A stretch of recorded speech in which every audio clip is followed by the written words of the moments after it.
We're back. We've got one in us.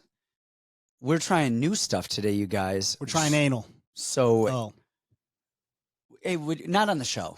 Not on the show. Sorry. People don't want to hear about your bedroom. That's for the Patreon subscribers. Yeah. That's for Patreon. I'm about to drop a tape. fans.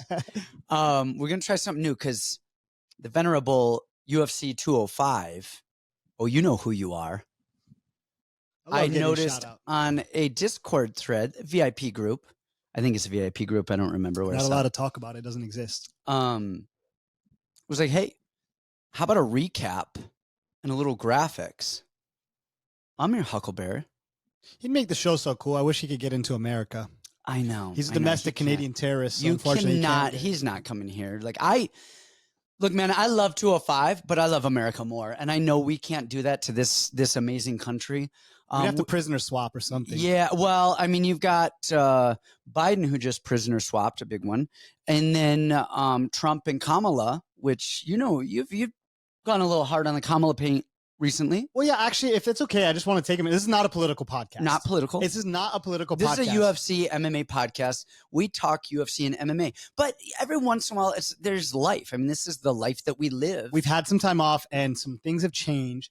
Biden has died. Biden has died. Wait, will we get flagged if we say that, actually? I don't know. But it's I mean, we're all fake. Show up at your house. We're all about fake news anyway. So I'm actually offended that we haven't been flagged more. Yeah. So Biden has passed, but I did want to just share my good friend Tyrone. I just wanted to give him a shout out on the show. I know he's super into the politics. Mm-hmm. He loves the show. Honestly, he loves us cracking wise and telling jokes. So I wanted to just share, he wants less MMA, more life bedroom talk. Yeah. So I just wanted to share. This is not a political podcast. No, we're not talking politics. But I wanted to share a couple little known facts about presidential candidate Kamala Harris. Okay, tell us. Okay, so Kamala Harris' first name, which is pronounced Kamala, it means lotus in Sanskrit. Okay. Did you know that? No, I did not. Well, now you know. She actually went to she earned a bachelor's degree at Howard University. Are we surprised? No, predominantly, I think all historically black college. Are we surprised? Is Kamala married? She's married to attorney Douglas Emhoff in 2014. Okay. Happily married, great family. Oh, she married Douglas? Douglas, yes. She got my vote then. Okay. Dougie boy. And she has never had anybody put into prison and possibly on death row and denied a DNA claim right prior to, has she? All I know is that her stepkids call her Mamala. Okay, I like that. Yeah, they call her Mamala. I like Mamala. I'm gonna start calling my wife that. I'm start calling Kindle Mamala. She's 5'2", which is 1.57 meters. Which is 1.5 inches taller than you. Yes, yeah. And then I think I just have a couple more facts. Go. Just rapid fire those bad boys. Okay, so Harris and her younger sister relocated from California to Montreal with their mother. So she's global. She's cultured. She's global, yeah. Shyamala Gopala. Do we need to do like a checkup on them? Yeah, that doesn't sound. That seems like the FBI should be knocking on her door. That's not U.S. citizen. Shimala Gopalan. After Gopalan accepted the teaching position at McGill University, accordingly, Harris attended the middle school and high school in Montreal. Okay. So, this is not a political podcast. We just want to talk a little bit about Kamala. Just get to know your presidential candidate so you can make an informed decision. That's really all that matters, an informed decision. Make sure you guys get out there and vote. Doesn't matter which way you vote. As long as your vote counts. Yeah, that's always it's the most annoying question in the world to me.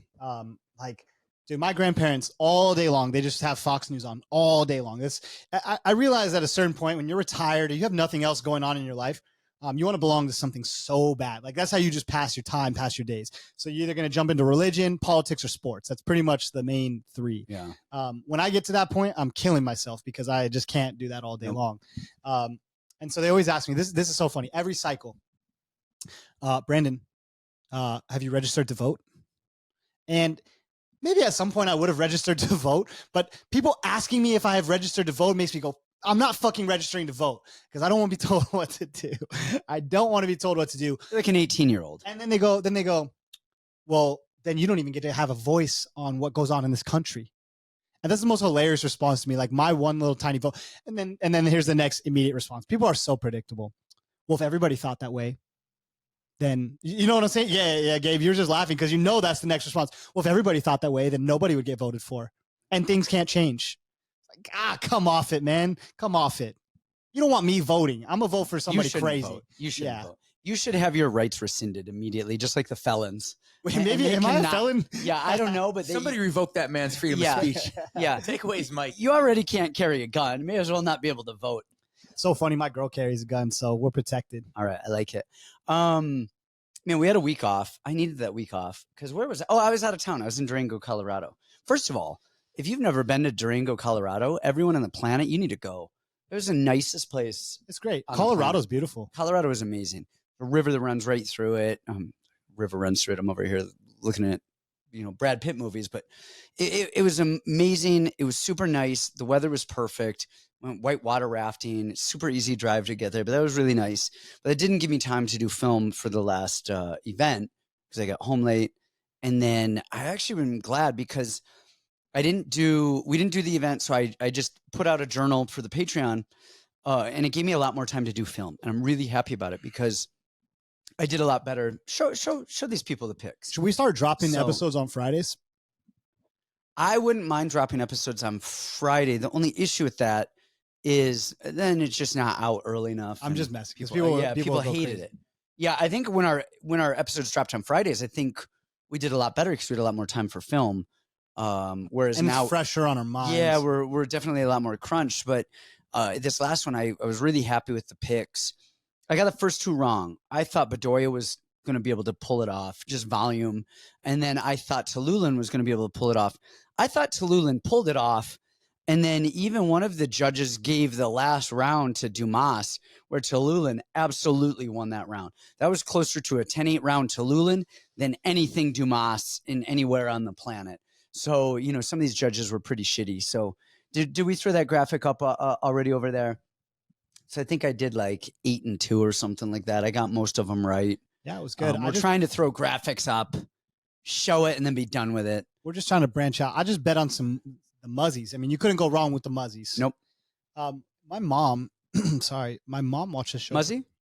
My mom's not a Muzzy. Not a Muzzy. Okay, my mom's interesting. You know what? I have an interesting life. It's so funny. People call me like racist sometimes. Like I'm very cultured. My mom is gay, married to a black woman. I'm dating an Asian woman from Laos. I'm half Mexican. I train with all Mongolians and every race, creed, culture. It's pretty hard for me to. It's pretty hard for me to be that. Everyone needs to relax a little bit. Take some jokes. My mom watched the show for the first time in 3 years. Thanks for the support, Ma. Love you. Us. Don't do it. Abort, Dana. You know what her biggest criticism was? What? She hates that we have free reign of our microphones. Oh, she wants them to be. She wants them to be propped up like they used to be. We did that, but then you've got to go. It's so like it's prison. It's prison. I feel free. Microphone prison. Yeah. Yeah, I feel free. Like we're comedians. We can walk around the stage and use our mic for props. Yeah, I might want to whip this cord over here a little bit and twirl it. This guy can wrestle his ass off. He's super cock strong. And we could sit up. We can move around because before what happened was we'd look into the camera and move around, and then all of a sudden the microphone is over here. Now we can kind of get it, and then the audio kind of goes and fades. Yeah, we've had many iterations of the setup. So, Mom, if you're watching, I love you. But you know what? You telling me that's going to make us never do it. I don't want to do it ever now. Before we get into this week, Mokaev, he kind of shot himself in the foot. He punched Manel. First of all, what a bitch. The way that he if you want to sucker punch somebody, whatever, but go up and do it like a man. If there's a way of sucker punching, not only did he not sucker punch him, he was like, "Hey, let's take a picture so we can show a unified Muslim group so that we can show the world that we're unified."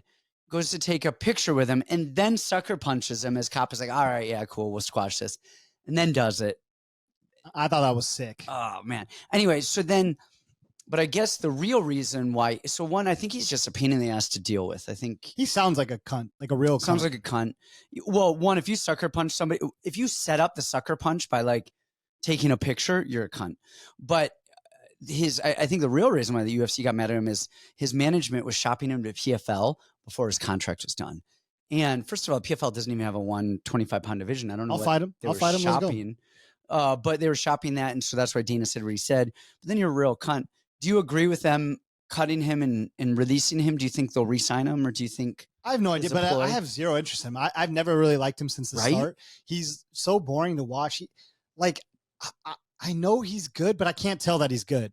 Like Cop, I could look at him and be like, dude, that guy is sick. Mm-hmm. He's amazing. And it's funny that Mokaev won the fight because I'm like, where is he incredible? He couldn't really take Cop down. Like his striking is not really put together. It's kind of random, but he still finds ways to win fights. So I don't think it's a huge loss. Honestly, it's kind of like when Cejudo was like, UFC, pay me more or I'm out. And they're just like, deuces. Yeah.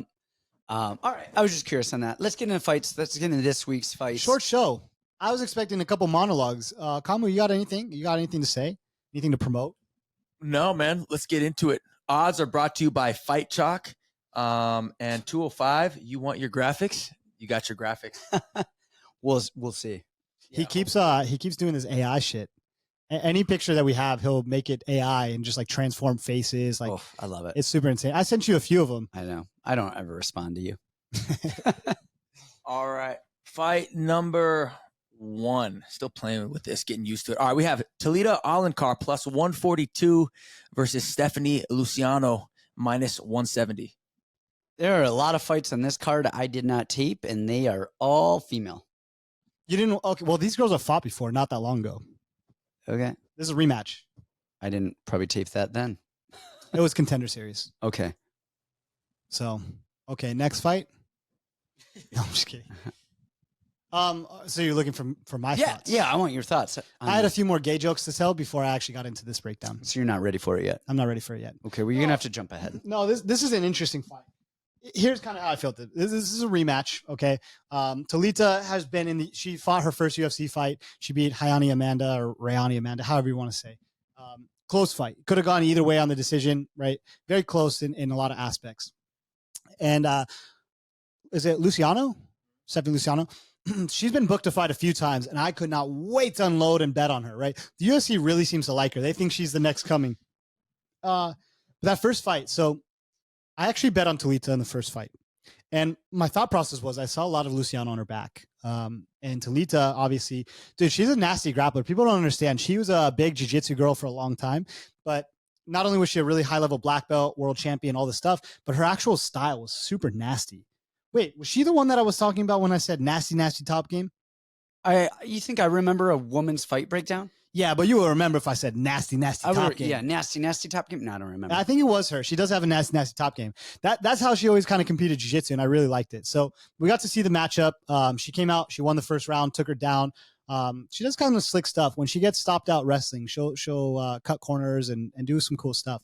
Won the first round, got real tired in the second round, could have gone either way. Third round, completely gassed out, and then almost got KO'd. Barely made it to the final bell, and we got a draw. Okay, so now they're running it back in the UFC. I think two things are going to change. One, I think the adrenaline dump from Talita will be not as bad. I think the Contender Series, Kamu, can you tell us, like, Contender Series, at the time for you, was the biggest opportunity in your life. How did you feel going into that? Did you have a massive adrenaline dump? Like, how did you feel just compared to every other fight? Even before you answer that, I want to add to that question because I'm curious about that. Answer that, and then also answer how did the adrenaline and the moment and the stage of Contender compare with your first UFC fight? To be completely honest, they're the same though because you had the Apex, yeah. I was at the Apex for both. But to be completely honest with you, I knew that the stakes were higher, but I felt the same as any other fight. And I'm not just saying that for Contender. Yeah, even for my Contender, which felt the same as my UFC debut. Because for me, every single fight that I ever had, I always looked at as this is the biggest fight of my life. This is the biggest fight of my life. So going into the Contender Series, it felt the same. It was like, this is the biggest fight of my life. It was definitely more of a, and now is the time, it really matters here, but I can't tell you that I felt any more or less adrenaline or more or less nerves going into that fight as any other fight. Okay. That's interesting. As a coach, I have coached, I don't know how many people in Contender at this point and how many people in the UFC. Personally, I look at Contender, I get way more nervous, and I think that Contender is way more important than UFC fights, because UFC fights, like, all right, you made it. You're here. Now you're contract. At least you're going to get a few shots. Yep. And now you're going against the best. It is what it is, whatever. But Contender, it's like, well, now you either make it or you don't, and you're supposed to be here or you're not. I kind of look at the regional scene as the same way. I was cornering Junior Cortez recently, not his last fight, but, a little while ago. And I'm just thinking, like, man, like, this matters so much. Like, these are the big ones. Because if you lose here, like, it's kind of a wrap. How do you get back in? Yeah, now your only opportunity is short notice, injury, like something that you're going to be uncomfortable and you're probably going to lose. And I think that's why for me, it always kind of felt the same, because I knew that if I lost an LFA, I wouldn't get to the Contender Series. You know what I'm saying? So like every single fight was, I have to win this fight to get on Contender Series. And then it was like, I got to win this Contender Series fight to get into the UFC. But I looked at every single fight as, I have to win this fight to get to where I want to go. Okay. Which I think is why it all kind of felt the same for me. I just have two more questions for you. I'm sorry. This is a really short card, and we probably don't have a ton of breakdowns for everything. So I figure we have a little more time to ask questions. So two more questions. One, my biggest fear ever in fighting, I don't want to get my shins kicked. I'm so scared of that. And I know, like, once we get into the fight and we got adrenaline going and there's a crowd, like, you don't feel stuff nearly as much. But at the apex, when there's not really a crowd, it's just like, it's quiet. You can hear a pin drop. Do those shots hurt a lot more? No. And does not having the crowd affect you personally? No, if anything, man, okay. So I will say this. I prefer the crowds, because I love the reactions that I hear from the crowd. Like, my fight with Esteban, even though I lost that fight, is my favorite fight of my entire career, because there was so much that happened. We had a lot of great exchanges on the feet. There was wrestling, there was jiu-jitsu. It just encompassed MMA. And anytime I would do something, I would hear the reaction from the crowd. And anytime he would do something, I would hear the reaction from the crowd. And it was so much fun. So I missed that at the Apex. But the thing about the Apex that is nice is that you can hear your corner so clearly. I could hear everything that Santino was saying. And fuck, that's the part I hate the most about it. No, I like it, man, because I can hear the little details that they're calling out. Flank left, Camu. Hey, sorry, one more question. As far as pain, though, it's all the same, dude. Like, shit all hurts. You don't really feel it though till afterwards. Like, every fight, you're gonna walk out with a limp, dude. Your foot's gonna be sore from kicking. In terms of pain, the only thing I ever remember is the very first time I was ever elbowed in the face, because you go from amateurs where you can't elbow to pro and this and that. I remember I was in my guard and I got elbowed like right below my nose in my like upper lip. And it just like smashed. And I was like, oh, that is different. That is not the same. And then I remember going against Kyle Reyes. That was the first time I really got elbowed. And I remember thinking like it was just a more solid shot. It was like, it's like a dense thud where you're like, oh shit. And it was in the first round. Different. It was in the first round. And all of a sudden I felt a drip and I was like, oh, there's no way. That felt different than sweat. There was no way that was sweat. And I wiped it and I look at my hand had blood on it. And I was like, oh shoot, I just got cut. Yeah. It was the first time ever really being cut. Now, did you take it on easy on Esteban when you were hitting him because he looks like me? Yeah, I was like, dude, I can't hurt this guy. I love Brandon. That's my boy. Okay, interesting. Well, all right, I'm going to discard everything you just said. I think she had a big adrenaline dump at the Apex. No, but for real, I think she might have been affected a little bit more by adrenaline dump. And on the other side of things, Stephanie Luciano, she actually did a better job than I remember of kind of like fending off and defending the takedowns. It's just when Talita would when she would overextend, Talita would shoot underneath her and get her down in transition on a kick or heavy punches, something like that. And Talita was doing a good job at cutting corners. I think the UFC is preparing Luciano to get this win. They think that she's going to be a star. It's going to be the damage versus control debate all over again. But if Luciano can defend a few more takedowns, like Talita's a sitting duck on the feet. And so I think Luciano's going to come into the fight better at defending takedowns. And I think Talita's going to come into the fight not so adrenalined out. So I think her cardio will be better. So I think both of these girls will be the better version of themselves from the first fight. So it makes me not want to play Luciano because she's minus 175, something like that. When, Talita kind of won the 2 rounds pretty clear-ish. It was close, but clear-ish. But I think Luciano's going to win. I think she's going to win. She has heavy hands. She's really clean looking. She kind of makes the right decisions. She's got the right idea, just not the perfect execution. But I think Luciano's going to win. Okay. Next up, what do we have? Jarno, Errens, and Youssef Zalal. Yes, sir. So Jarno Errens is plus 320 versus Youssef Zalal minus 410. That line to me is wild. It's kind of crazy, huh? So there's a few of these lines. I'm going to give it away early. I think I lean Zalal on this, but this is a close fight. And I'll break it down in a second and what I think, but there's a bunch of these fights on here that are like, man, these are kind of toss ups, or like, you kind of think, okay, this guy's probably going to win, but the lines are really wide on this. And Zalal being this wide to me is just insane. Cause Jarno is really freaking good. He's massive. He's just a huge dude. What I really like about Jarno, we saw in his last fight against Steve win, and we saw even in that Choi fight, when he walks forward, he actually puts stuff out there. And so he's like touching and moving versus just walking in and getting hit. And when he backs up, he does a good job of, as he backs up, he'll like plant and throw his power side as people are walking into him. He loves that rear uppercut. Like, he'll lead with that. That's what he put Choi down with. Landed that on Steve Wynn a couple of really good times. Man, he honestly does a lot of stuff really well. The issue with him is when he's on his back, he's on his back. And his jiu-jitsu is just it's not bad, but he plays on his back. In Zalal, he's voting for Kamala for sure. Zalal is... He can't vote, guys. He's not American. Yeah. Zalal's not an amazing wrestler, but his wrestling is getting better. He will scramble, and he will initiate these jiu-jitsu exchanges where he somehow will come up on top, come back out. Like, he just does stuff. And we saw with Billy Q, I think he caught a kick once, and then he tripped him once as well. And once he's on top, he's actually a pretty good grappler. He does a lot of stuff. And then just the movement of Jarno, I think, is going to play pretty well into Zalal's Factory X kick, first touch, move. And I think he can just like throw a lot on the outside and volume him. Zalal's still young enough. He hasn't taken enough damage. We haven't seen any chin issues where he's going to get rocked. So, man, I think Zalal wins. I mean, it wouldn't surprise me to see Jarno get the upset. I would think this would be more lined Zalal minus 200. Yeah, exactly. Yeah, and then Jarno plus 170. But this spread on it, I mean, you're paying the grappling tax. Yeah, you really are. And a lot of that is predicated on, does he catch a kick or trip him or something weird happens? Because, like, other than that, maybe he does get a takedown, but you can't necessarily guarantee it. So I like Zalal here, but man, it's wild. I honestly have the exact same breakdown. There's not much more I need to say. I think if this is a stand-up fight, I'd probably lean Jarno. Honestly, I'd lean Jarno. Yep. Zalal, like, he's Moroccan, right?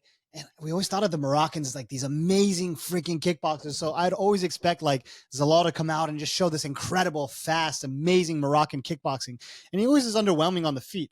But as a complete MMA fighter, he's very good. Like he's got good wrestling. He's got good top game. He can strike when he needs to.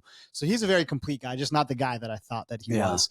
But I would lean Jarno in the striking. He's busier. He's just more active. He's just game to step up and fight. That Steve Wynn fight was beautiful. And I love Steve Wynn. Yeah, Wynn got adrenaline out and was, after 3 or 4 minutes, was just a heavy bag. I need to watch that fight again. That's one I would beat off to. Fight. He just stood there.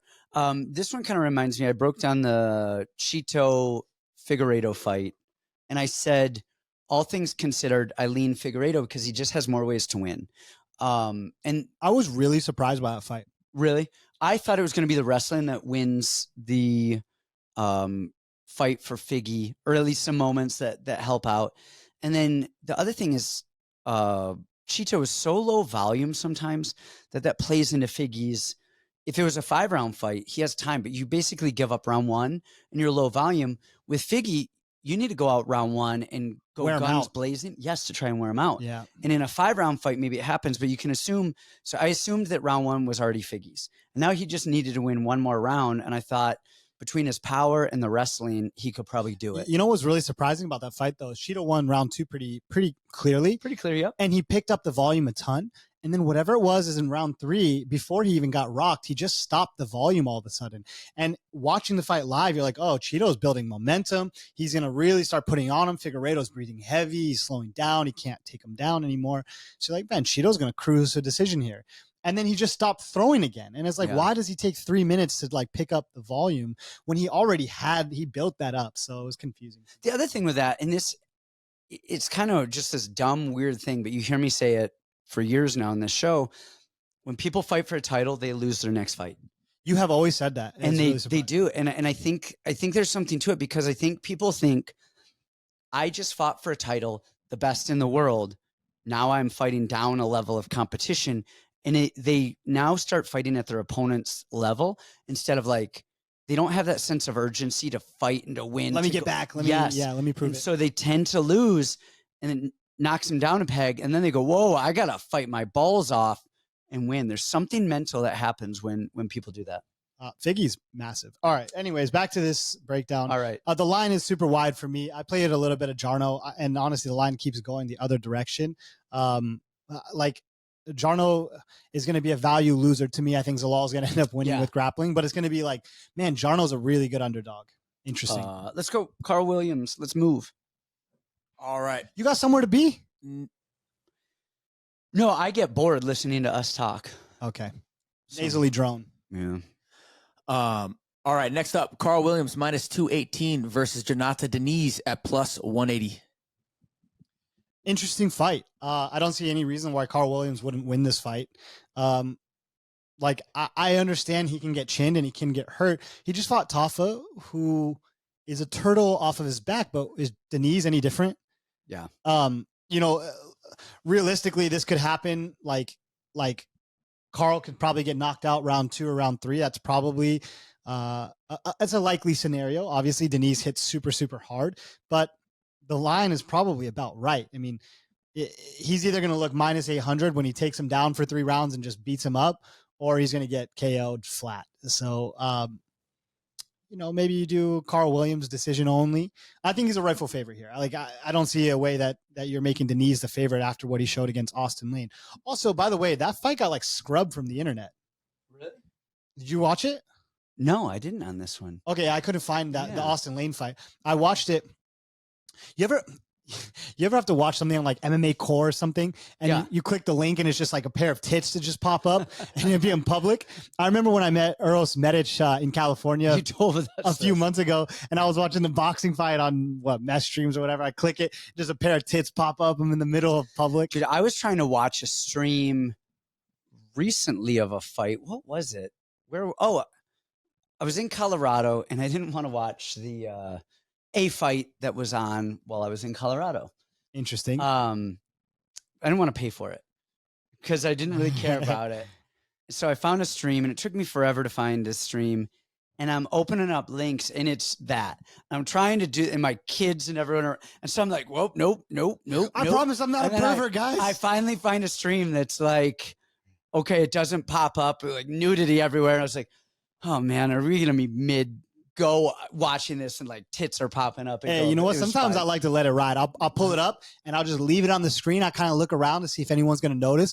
And then I'll wait a couple beats and I'll just be like, oh, it's just you know how the pop-ups go. You know what I mean? Just to see the reaction. Man, the Karl Williams. So I couldn't find, I didn't watch that, but you said it. I don't know that there's any reason why Karl Williams doesn't win this, because we've never seen Jhonata on his back. No, we have seen him on his back. Have we seen him? So the Austin Lane fight that got scrubbed from the internet, truthers.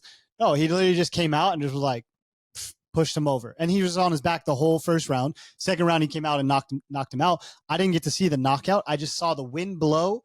Austin Lane, who's not a great wrestler, versus Karl Williams, who's a dog. An amazing wrestler. Yeah, he really can wrestle. But yeah, Austin Lane just pushed him over and took him down. And he didn't get up. And then we don't know, like, if he's just getting beat on for 12 minutes. How tired is he going to be? Is he even going to have the power to knock out Karl Williams at the end? And Williams is fast, man. Even you watch him against Chase Sherman early, he's sticking a jab and moving and do like he's not just I need to shoot immediately or I'm dead.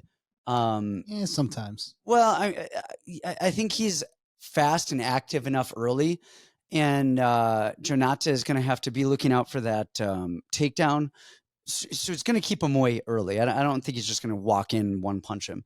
What if he does? I mean, honestly, you said that before, and then it was a one punch knockout. I know. I could honestly see that. Diniz come out here, just throw a knee and a left hook and just KO him. The thing with Williams, man, the third round with Tafa, he killed Williams, and Williams still went into death mode wrestling, chaining right off of it. So I don't even know if I like the decision only because I could see Williams getting top position and just punching and punching, and next thing you know, it's done. But I like Williams here. There's no reason.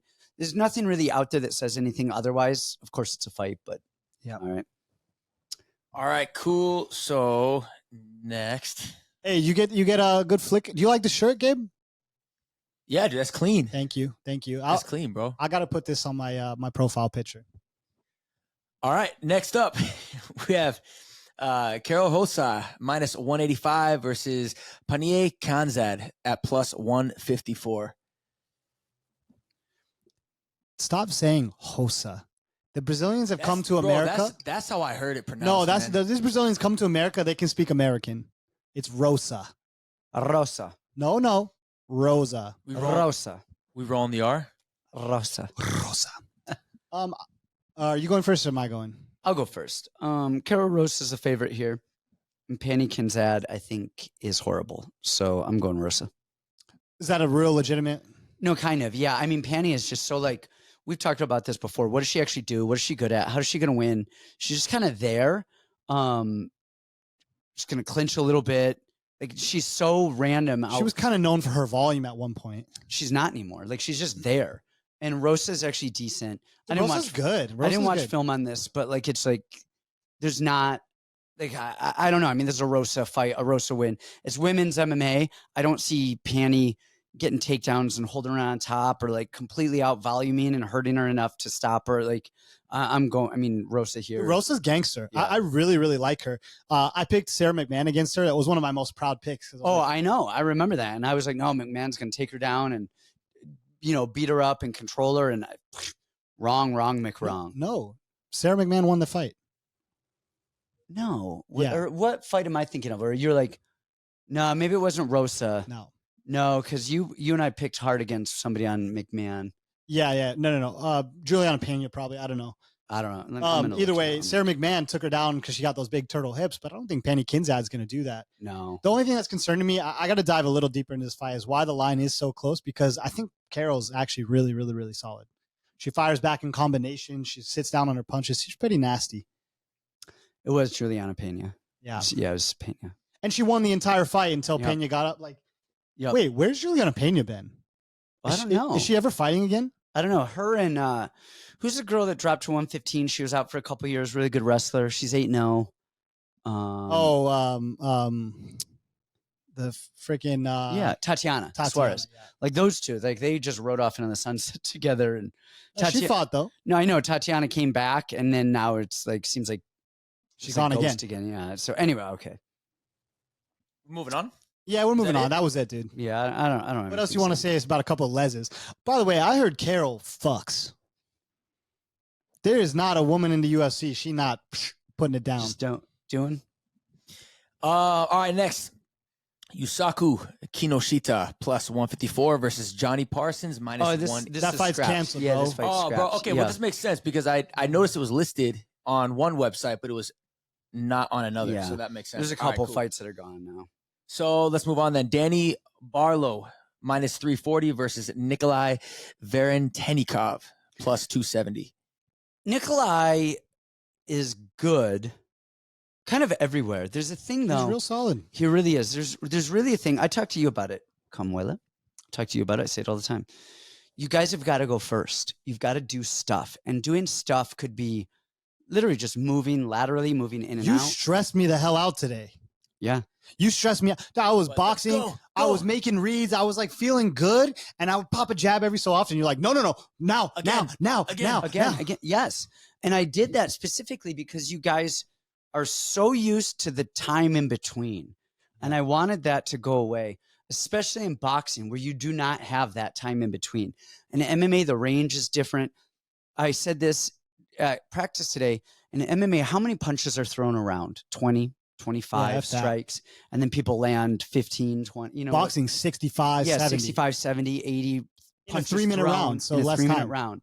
And that's what I want is you guys, like you throw a jab and you're moving and waiting and I'm looking over at the clock and thinking about what's on the ceiling. Oh, we're still going to punch. Where in boxing, it's just again, you have to keep disrupting that rhythm. And you've got to do that for a few reasons. One, you want to actually disrupt the rhythm. You want to stay in their face throwing, and you want to systematically break people down. And if you aren't doing something, then they are going to do something before you do. And you can't allow that. And we see this so often in MMA where guys are just fighting whatever fight is given to them. And that is Nikolay here. We saw him against Morales on the Contender Series. And honestly, we've seen him on the regional scene. He does the same thing. He's waiting and he's waiting and he's waiting. And he likes that lead hook. Is he a southpaw? Yeah, where he's... I don't think he is. Or maybe he was... No, Morales Barlow is a southpaw. And Barlow is. So Morales was. So he's waiting there. And then he's just allowing people to fight him. And he's good and tough enough to where on the regional scene, he's going to find something or he's going to... A lot of times in the regional scene... and even the lower level on the local scene, guys don't win and lose. Somebody quits. And you'll just see people going out there and trying to win, and then you just see them crumble. And if other people are just tough enough to be like you land almost Homer Simpson, we talk about it all the time, where if you land something on people on the regional scene and you don't even break, they're like, oh man. And people just kind of freak out. They're not used to that. And you saw that with Nikolay on the regional scene is he's fighting these guys who are fine, but then he's just there, like still tough and fighting and going, and they kind of freak out or he lands something and that's that. Against Morales, he did well in so many different areas. He just wouldn't go first. He wouldn't do what he wanted to do. And he let Morales dictate that fight. He not only just where the fight went, when they were wrestling, when they were clinching, when they were anything, is when they were striking, Morales is looking, boom, and he's firing and he's firing and he's feinting. And then Nikolay is like, everything is reactionary. And then now all of a sudden you're doing everything based off of them. And then Barlow on the other side, we haven't seen a ton of Barlow. He's only 8-0. We saw him on Contender Series. We saw him against Quinlan, your boy, in the UFC. And Quinlan's a guy, though, who's tough. We just fought him with Adam Fugit. He doesn't, a lot of times he just shells up and he comes forward without firing. But Barlow did all of the right stuff. He's super fast. He's super athletic. And he really led the dance. That alone makes me think Barlow is going to win this because he is there to win a fight versus let somebody else mess up and be there when he screws up. So I like Barlow here. Professor Kirk, what's the line again?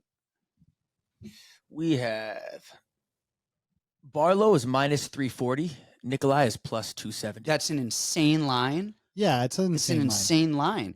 It should be Barlow minus 180. Yeah, if that. You know, Nikolay 150. I really feel so. Big Bird texted me about this a while back, and I really do feel like this fight's a lot closer. I've known Veretennikov for a long time because I bet him pre Contender Series. I bet him on Contender Series against Morales, and then I just watched him fight at the UFL here in Phoenix when he knocked out Ashley Reese, and he looked great.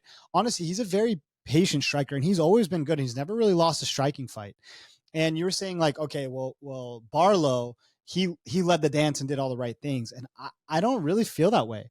To me, it was a lot of like, he was just counterpunching. Just watching that fight, like you said, Quinlan would just run in, and Quinlan like does all that. Like, well, you can counterpunch and still lead the dance, feinting, drawing people in and firing instead of waiting. But what Nikolay does is he just waits and then he tries to throw, but he's not creating these movements. He's not creating these counters. He's just there. My issue with it is that Barlow's going to be backing up the entire time. And Veretennikov, at least in his older age and his newer fights, he does feint a little bit. He will throw over the top. He's I think a lot of people are going to come at him for his gas tank, but it's not going to be that kind of fight. He can do a low tempo striking fight for 15 minutes easily. This is going to be a point sparring fight. It's going to be a point sparring fight. And then he's going to be the one advancing. He'll be counterpunching too, versus Barlow's only his left hand. And here's the other thing that people haven't really talked about too, is there was a lot of concern about Barlow on his back.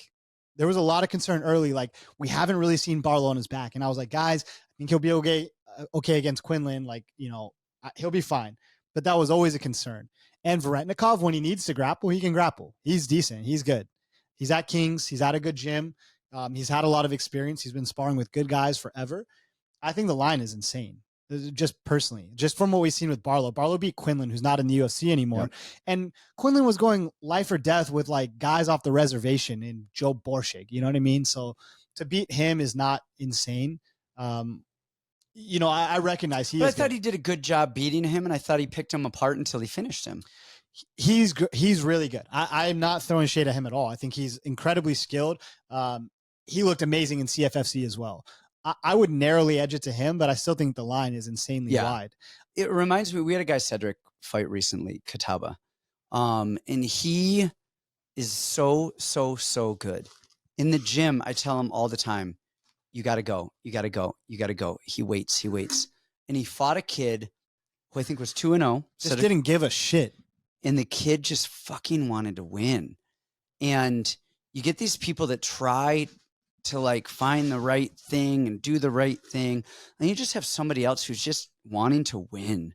And that's what I look at with this Barlow Nikolay fight, is I just see a guy who's better than Barlow everywhere, but who waits and doesn't pull the trigger and just doesn't fucking care enough to just let it all hang out.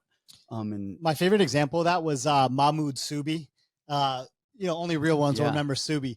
Olympian wrestler, trains at ATT, all this stuff, and fought Oklahoma Ethan Hughes, who's just like a, inbred, whatever. And the dude just took an ass whooping for the first round and was like, nope, I'm here. Yep. I'm still fighting. And whooped his ass. So, all right. We're both on Danny Barlow, but we think it's a wide line. Okay. All right. Next, we have Charalampos Grigoriou versus Toshiomi Kazama. Grigoriou is minus 218. Kazama is plus 180. What do you like here? I like Grigoriou. I don't think the other guy's a real fighter. Never have thought he's a real fighter. I've bet against him so many times. He's a judo guy with a couple crazy submissions, but he can't strike. He wears out super, super quickly. Garrett Armfield put him on death's door. I don't think he's a real guy. I don't think he's a real guy. And Charalampos' last fight wasn't great. It was a bad look. I don't know why, they always attribute it. Oh, he's got the glory kickboxing and he's so good standing. And then he's just shooting takedowns on Chad and Helliger for 3 rounds, which was just an insane idea. I don't think Kazama is Kazama. Mm-hmm. I don't think he can pace Charalampos like that. And I think Charalampos is a good, he's at a good camp. He puts together really good leg kicks. He's going to hurt this dude on the feet.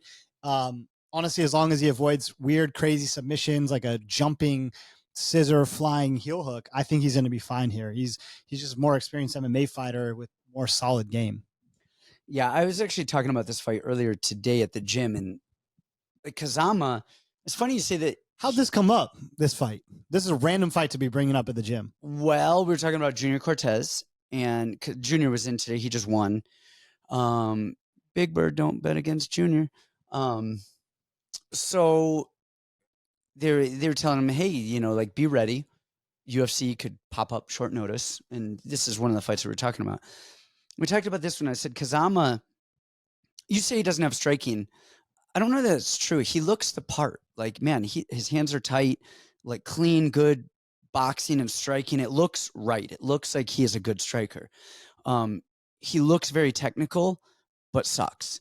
And then Grigoriou, or however the hell you say that, whatever the hell that name is, he looks horrible to me. Like, his stance is so wide and weird and floppy and shitty, but he's just a tough son of a bitch who won't die. And he looks like he hits real hard.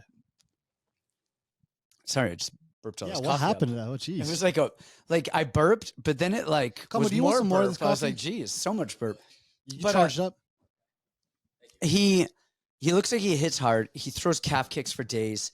Does not like eating calf kicks, as we saw in the C-Rod fight? no in the Oh, and Helliger fight? the Heliger fight. And the C-Rod fight. C-Rod just broke him down. Yeah, but dude, he is tough. He'll fight.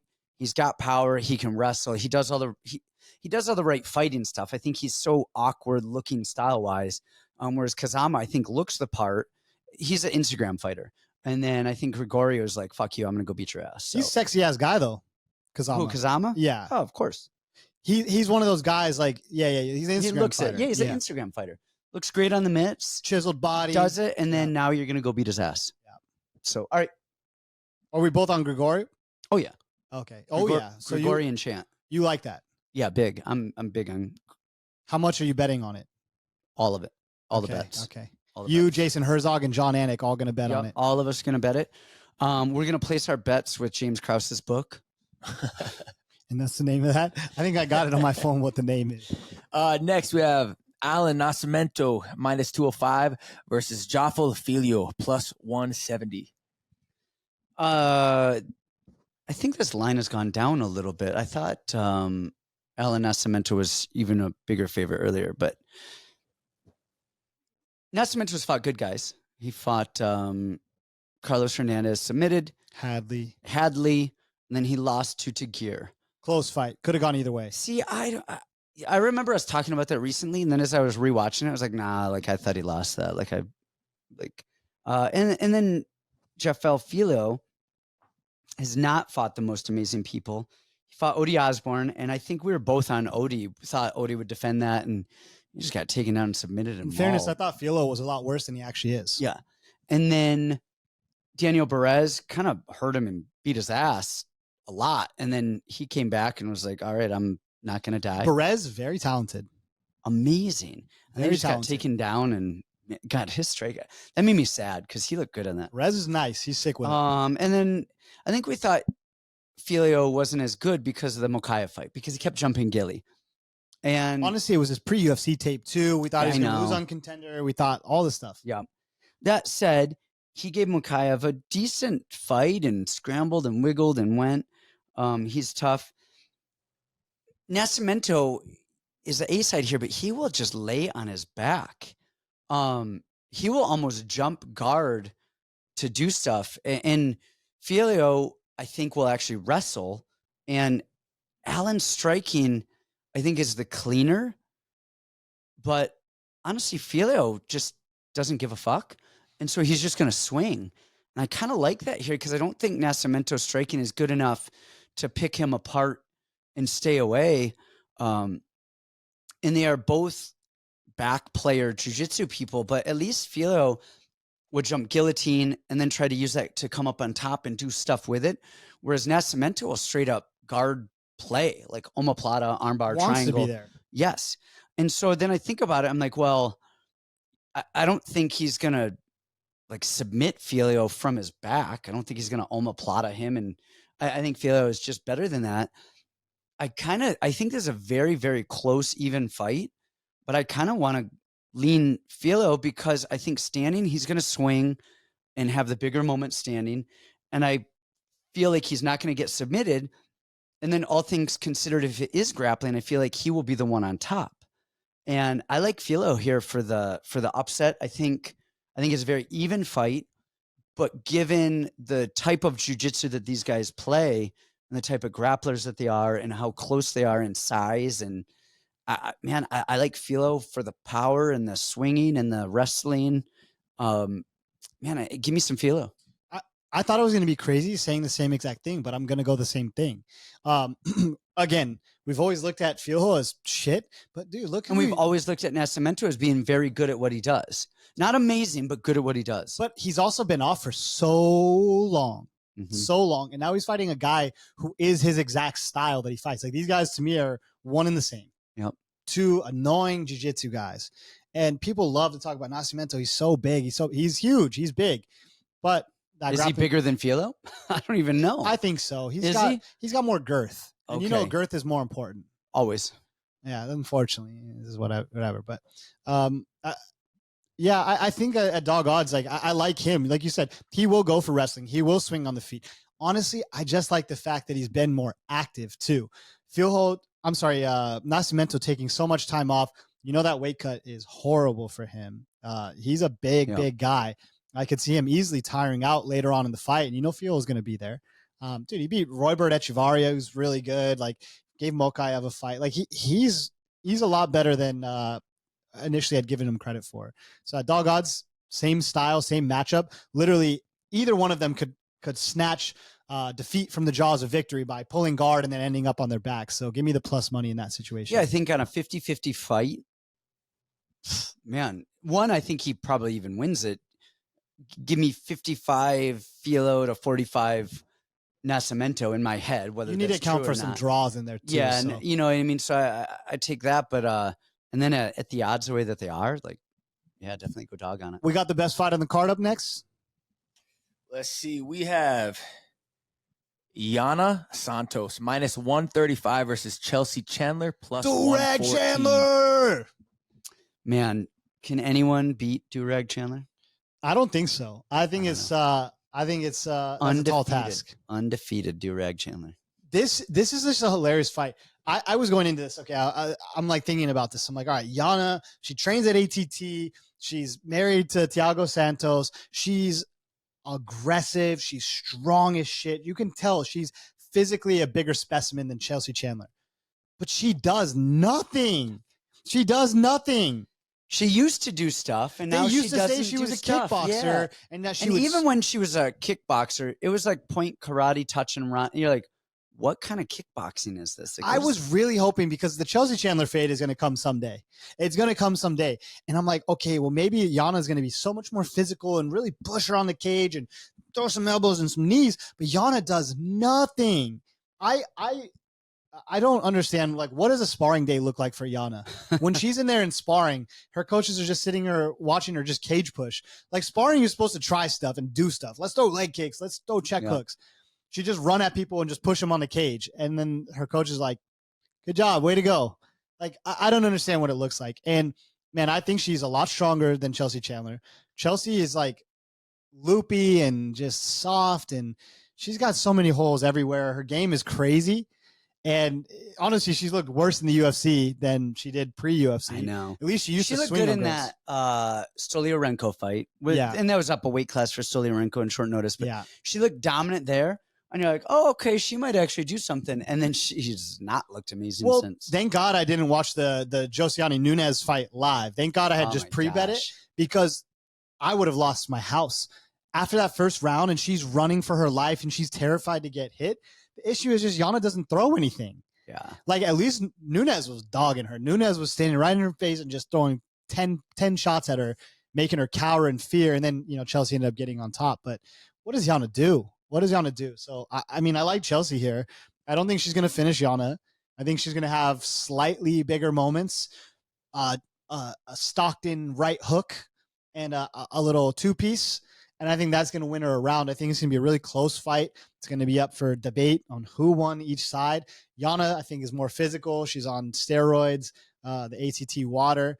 Chelsea just doesn't give a fuck. She's going to Stockton slap her and have a couple bigger moments, and she's plus money and younger. I didn't do a ton of tape on this, to take this with a grain of salt, but I, watched it a little bit, and just I go the other way on this with the very boring, but you said it, the clinch and the push. I think Yana, like 1-2 pepper, nothing really happens. Chelsea throws those big bombs, lands a punch. Yana clinches and pushes her in the fence for 3 minutes, and then they break it, and they rinse, repeat. What a horrible fight. What a horrible fight. It's a horrible fight. They need to cut Yana. She's the worst fighter. I think Yana wins by peppering and clinch cage pushing in a pretty boring affair. Either going to decision, go the distance. It's safer than government bonds. How can either one of them hurt each other? All right, we've said what Watch, we need it's going to be a submission right away now. Just flying armbar right off the bat. All right. Next up, in now the co-main, since the Gutierrez Basharat fight got canceled, we have Chepe Mariscal minus 218 versus Damon Jackson plus 180. This is first of all, this is a co-main event. People like this is just scrap this card. It's a good fight. It's a fine fight. It's a co-main event. What? I'll be tuning in. So I'm surprised that this is. I don't know if I am, but Damon looked good against Hernandez. Actually, he looked. The thing though is Hernandez isn't the scary Hernandez that used to be. He's the Factory X, touch and pepper and do that stuff. And actually, even his stance is so low and like weird. And he was getting calf kicked by Damon Jackson. Who, first of all, Damon Jackson's shoulders, like, does he have shoulder implants? Go look at like. I wouldn't be surprised. He's a look maxer. His shoulders go here and then just like peak up. Like it's like he put in implants, like calf implants or something. His tattoos are a little really funky funny. Too. Somebody need to ask him. He was Peyton Talbot before Peyton was Peyton. he walked so Peyton could run. He was pre-Peyton. But Damon's grappling is solid. Like he really is a good grappler. His striking is oddly enough effective for how awkward it is. It's crazy. It's so weird. He front kicked Sabatini to death. He's like Sean Marion, but in MMA. Do you get that reference? Yes. You shoot like this. Yes. But it was weirdly effective. But he just did it. Yeah. It's like, what are you doing? No, you're right. And he does stuff. He's a great grappler. I almost wonder, I'm worried about this line because the Argueta fight where Damon just like shot and took him down, just backpacked him. And then that was it. Didn't give him any fight, but 1-2 rounds just by backpacking. And I could absolutely see this happening. Chepe is a little bit kind of reminds me of Argueta. I mean, they're almost sized the same. I think Argueta is probably a better wrestler than Chepe is. Well, 100%. Chepe is a judo guy. Yeah, and so I could see Damon just going in there, grabbing him, and just backpacking him. I want to choose Chepe because Chepe's cardio is good. He will push the pace. He will swing. And man, and if you do take him down, he is going to grapple you back. He really is going to scramble and wiggle and go. And we've seen Damon Jackson fade out before. And I think Hernandez hurt Jackson in the third round of their fight. I really can see. And Damon's getting older now. I think he's 35 or 36. So I could really see that. Damn. I want to, man, there's something I want to say. Chepe, I mean, he went with Sabatini. He fought Bryce Mitchell, didn't submit him he's done all of this stuff. So all of the smart stuff says Chepe, and I cannot get this out of my head that I keep thinking that Damon's just going to grab him and hold him and steal clock. I really don't. I mean, my brain, I honestly, I don't know. Like all of the smart stuff says Chepe, and I'm like, gosh, Damon is going to, he does this all the time. Sabatini, when was that supposed to play out like that? Hernandez, when is that supposed to play out like that? Like all of these things, I think I don't even want to say this, but I'm going to say Damon Jackson for the upset. Okay. Like, all right. Yeah. And it doesn't, like, I know all of the stuff. Chepe swings, he throws, he's younger, he's got the power, he's got the cardio, but then Damon Jackson just grabbing you and holding you, I think can happen. I just think that's a horrible way to win fights. Oh, I think it is, but he does it. Yeah, but I think that Chepe's got better grappling than people give him credit for. And I think he can hurt Damon on the feet. I mean, everybody can hurt Damon on the feet. That's the issue. And Damon, his cardio is not the greatest of all time. It's weird that he won the third round against Hernandez after gassing so badly in so many other fights before that. And the thing that he said was he wanted to push the pace because he thought Hernandez would gas. And kind of did. Yeah. Yeah, I like Chepe here. I think he's more dangerous on the feet.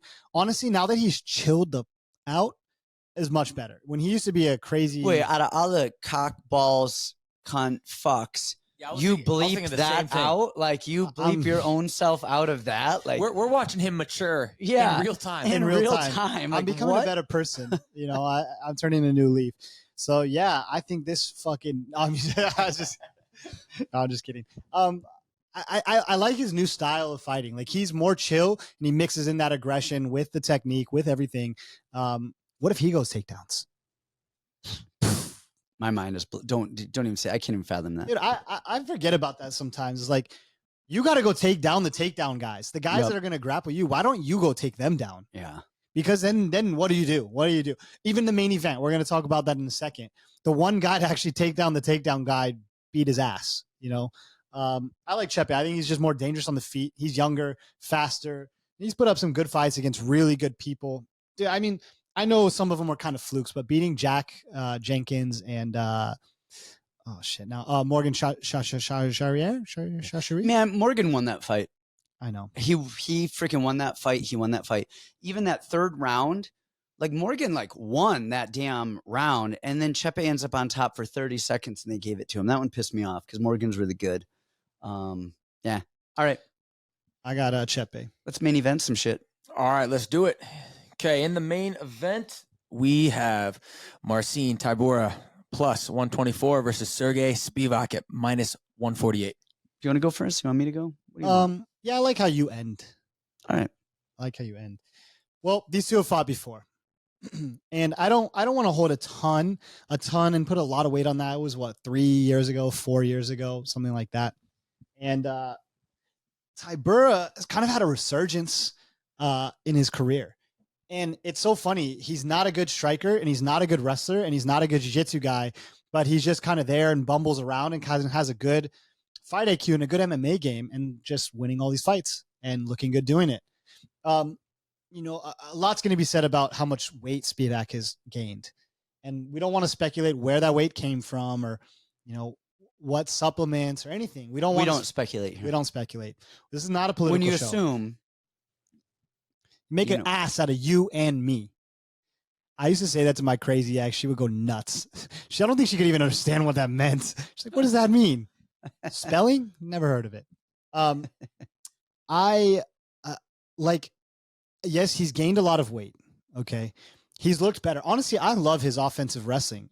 It's very Spivac. Yeah. His offensive wrestling is beautiful very jab too. He's good. He really is good. But now we have a 5-round fight. And, in the first fight, we saw Tybura put him on his back a lot.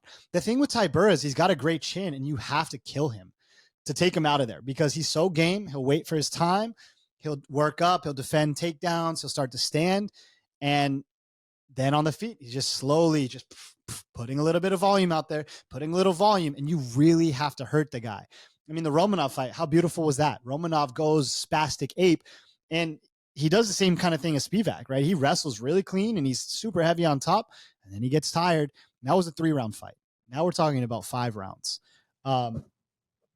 This is for me the way that it's going to play out. I think Spivac's going to win early. I think he's going to put Tybura on his back early. I think he's going to dominate him. And if he doesn't kill him and put him out of there, I think you load the boats up on Tybura. After 2 rounds, I think it's all Tybura. He's going to settle into his fight. His fight stance and fight, his fight style takes very little energy, and he's so used to it versus Spivac, which is like all these big, massive takedowns and big mat returns and even his jabs. And he gets flustered and overwhelmed from time to time when guys just don't die. I'm going to pick Tybura again. Hit the other side. Let me hear. I think Spivac has grown in his technique, in his adrenaline, and honestly, like I said a minute ago, his jab. I think he's more calm. I think when they fought earlier in their career, he was definitely the grappler that needed to grapple. Well, what about if Tybura puts him on his back again? That can absolutely do a thing. What we've seen Spivac is, have you seen who he's training with right now? I know he's been at ATT.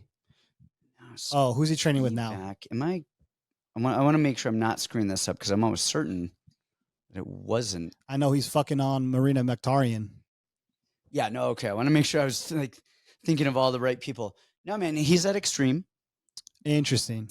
And we see who he's training with right here. We've got Big Country. Nice. We've got Karl Williams. Interesting. Okay, great. Ngannou. And who is that? Tim Johnson. Who's that bald guy? I know. Yeah, that's Tim. That's Tim. Tim Johnson, right? Yeah. And then another large fellow over here. So anyway, I like the fact that he is training with big guys who can put him on his back and do that stuff. I don't think he is like Romanov, where Romanov is like all or nothing. He is sending the takedowns. He's going suplex everything. Whereas Spivac is like cleaner, trips, head and throws. He does a lot of judo. Like he does a lot of little trips in judo and head and arm stuff. I love the way that against Derek Lewis, he actually went like a lat pull foot sweep. Lewis stepped out and then he went head and arm throw, like headlock throw, whatever you want to call it, depending on your art. Then he dragged him down a few times. He got back up. I really liked what he did. He fought Cyril Gane and he looked scared as shit. He just looked timid, which... If you've seen Cyril Gane's penis, I would be terrified too. We're all scared of everything that's going on with Cyril Gane. I think there's that one meme, right, where Cyril Gane is sitting there on the bed that's been passed around. That was him. I was there for that famous picture with him and Jourdain. The shit looked like a baby's arm. The crown. But I definitely agree with the 5 rounds. This 3 rounds favor Spivac. I would go all in on Spivac 3 rounds. Definitely. I think he can get Tybura down. I think he can do a lot. I think he can use that jab and move around because Tybura will wait, and he kind of he waits for those big moments and he actually pulls and fires. But we saw that with Romanov, even a dead Romanov in the 3rd round. He's standing there and he's tired, but then he would pop that jab and land it. And if Tybura doesn't move his head, he just stands there. And so I really think Spivac can just win on a jab alone against Tybura. I think if Spivac doesn't get taken down and doesn't even go for a takedown, he can win the entire fight off a jab and move. And then you add in the wrestling and stuff as long as he doesn't death gas.